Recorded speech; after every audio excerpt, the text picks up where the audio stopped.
Mahanadu Telugu Desam party ఆవిర్భావ దినోత్సవం సందర్భంగా 3 రోజుల పాటు జరిగినటువంటి పసుపు పండగ ఇది. ఈ పండగకు సంబంధించి కేవలం తెలుగు రాష్ట్రాల నుంచే కాదు, ప్రపంచవ్యాప్తంగా ఉన్నటువంటి తెలుగు సోదరులు సైతం, ఆత్మగౌరవం ఉన్న ప్రతి తెలుగువారు సైతం ఈ మహానాడు వేడుకలకు హాజరవుతారు. ఆ వేడుకల్లో ఎంతో ఉత్సాహంగా పాల్గొంటారు. అందుకే తెలుగుదేశం పార్టీ ప్రతి సంవత్సరం ఈ యొక్క మహానాడు వేడుకలను ఘనంగా నిర్వహిస్తుంది. ఈ ఏడాది కడప జిల్లా కేంద్రంగా మహానాడు వేడుకలను నిర్వహించబోతుంది. అధికార కూటమిలోని భాగస్వామ్యటువంటి తెలుగుదేశం పార్టీ అధిష్టానం నిర్ణయం మేరకు కడప జిల్లా కేంద్రంలో ఈసారి మహానాడు వేడుకలు జరుగుతున్నాయి. మరి ఈ వేడుకలకు సంబంధించి ఇప్పటికే అనేక కార్యక్రమాలు, ఏర్పాట్లు, తదితర కార్యక్రమాలని కూడా పార్టీ కార్యకర్తలు, నాయకులు పర్యవేక్షిస్తున్నారు. మరి అధికార యంత్రాంగం సైతం ఈ యొక్క మహానాడు వేడుకలకు సంబంధించిన ఏర్పాట్లో తల మునకలే ఉంది. ఈ నేపథ్యంలో టీడీపీ అధిష్టానం మహానాడుకు సంబంధించినటువంటి ఎవరు ఏ పని చేయాలనే విషయంలో కొన్ని పనులను అర్హులైన వారికి కేటాయించింది. అందులో కొన్ని ముఖ్యంగా మహానాడులో జరిగినటువంటి విషయాల గురించి సమాచారం మాధ్యమాలకు అందించడానికి ప్రస్తుతం మైనార్టీ న్యాయశాఖ మంత్రి ఎన్ఎండి ఫరూక్ ఈ యొక్క Mahanadu media, social media in charge, అలాగే పత్రికలకు సంబంధించినటువంటి కన్వీనర్గా బాధ్యతలు అప్పచెప్పింది. మహానాడుకు సంబంధించినటువంటి టీడీపీ అధినేతలు మరి ఇంతవరకు బాగానే ఉంది. ఎక్కడైనా సరే ప్రచారం ఎంత బాగా జరిగితే ఆ కార్యక్రమం అంత అద్భుతంగా ఉంటుందన్నది మరి టీడీపీ నాయకులకు తెలియదు కాదు. కానీ ఇక్కడ అసలైన వింత విషయం ఏమిటంటే, మొన్నటి వరకు స్వయాన టీడీపీ అధినేతే తాను ప్రకటించినటువంటి మంత్రుల జాబితాలో సామాజిక మాధ్యమాల్లో అత్యంత వెనుకబడినటువంటి మంత్రి ఎవరైనా ఉన్నారంటే అది ఎన్ఎండి ఫరూక్ అనే విషయాన్ని స్పష్టంగా ఆయన నోటారే చెప్పడం జరిగింది. మరి ఈ నేపథ్యంలో అత్యంత ప్రతిష్టాత్మకంగా జరిగినటువంటి ఈ మహానాడు బాధ్యతలకు సంబంధించిన మీడియా కన్వీనర్గా ఎన్ఎండి ఫరూక్ను నియమించడం వెనుక కారణం ఏంటో ఆ పార్టీ అధినేతకు తెలియాలి. అసలు విషయం తెలిసినటువంటి సామాన్య ప్రజలు, టీడీపీ నాయకులు, కార్యకర్తలు, బడా నాయకులు, సీనియర్ సైతం ఎన్ఎండి ఫరూక్ను ఈ యొక్క ప్రచారానికి సంబంధించినటువంటి మీడియా, పత్రిక, సామాజిక మాధ్యమాలు అంటే సోషల్ మీడియా కన్వీనర్గా బాధ్యతలు అప్పగించడంతో నోరును వేలేసుకుంటారు. ఎందుకంటే మొన్నటి వరకు సామాజిక మాధ్యమాల్లో అత్యంత వెనుకబడినటువంటి మంత్రిగా గుర్తుని పెట్టుకున్నటువంటి ఎన్ఎండి ఫరూక్ గారిని మరి ఇప్పుడు సామాజిక మాధ్యమాల బాధ్యత కూడా చూడాలని అప్పగించడం నిజంగా మహానాడును విజయవంతం చేయాలన్న ఉద్దేశం పార్టీ అధినేతకు లేదా మంత్రి గారికి మరి ఏదైనా ఛాయిస్ ఇచ్చారా?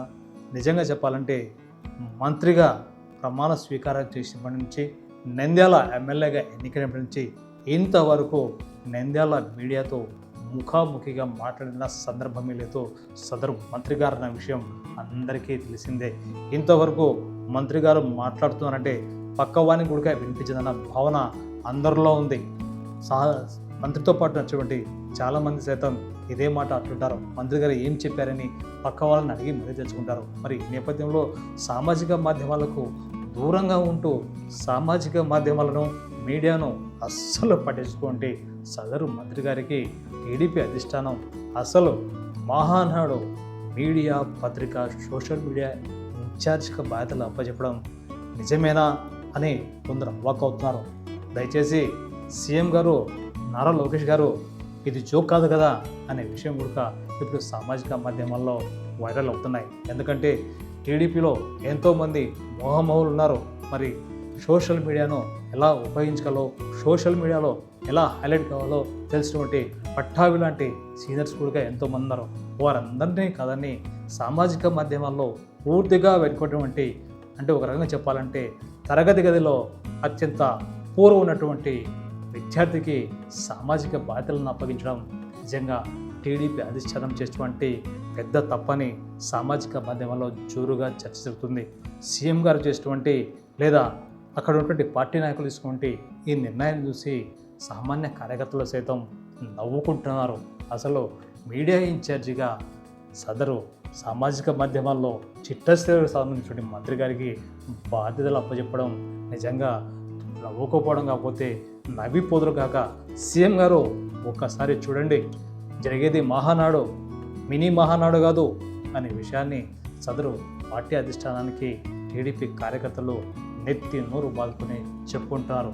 ఇక మహానాడుకు సంబంధించినటువంటి ఈ యొక్క ప్రచార కార్యక్రమాల విశేషాలకు సంబంధించినటువంటి అటు మీడియా, పెద్ద పత్రికలు, ఈ యొక్క సోషల్ మీడియా సైతం కూడా జోరుగా దీనిపైన వైరల్గా చర్చ జరుగుతుంది. ఎందుకంటే ఈ మంత్రి గారికి అసలు మీడియాతో సంబంధాలే ఉండవు, మీడియాతో మాట్లాడేది అస్సలు ఉండదు.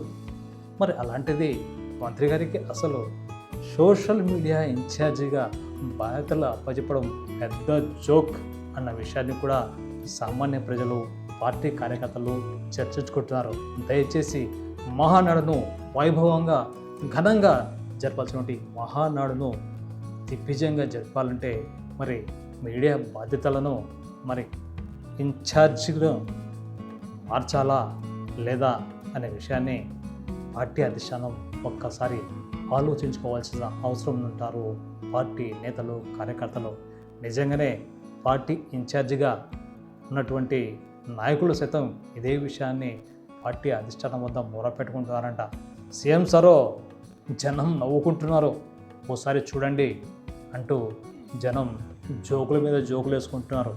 మహానాడు అంటే ఆత్మగౌరవం, జోక్ కాదు అన్న విషయాన్ని సదరు అధిష్టానం గుర్తించాలని సామాన్య టీడీపీ కార్యకర్త సైతం కోరుకుంటున్నారు. పరిస్థితి ఇలాగే ఉంటే జనం నవ్విపోదురుగాక.